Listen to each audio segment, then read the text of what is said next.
Samantala mga kabrigada, ito naman po mga Certificate of Candidacy sa mga political aspirants. Makikita na raw ho yan sa website ng COMELEC. Brigada Sheila Matibag, i-brigada mo! Brigada Live Report. Makikita na ngayon sa website ng Commission on Elections o COMELEC ang mga Certificates of Candidacy o COCs ng mga senatorial bets para sa halalan sa susunod na taon.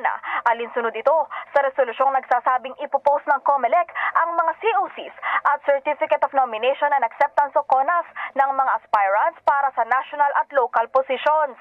Ayon kay COMELEC Chairperson George Erwin Garcia, lahat ng nag-file o ang 183 na mga ito ay sinama nila sa website.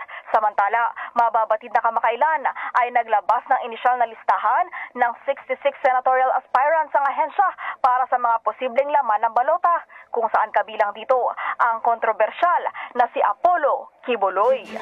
In the heart of changing lives, ito si Brigada Sheila Matibag ng 15.1 Brigada News FM Manila, The Music and News Authority. Brigada Balita Nationwide.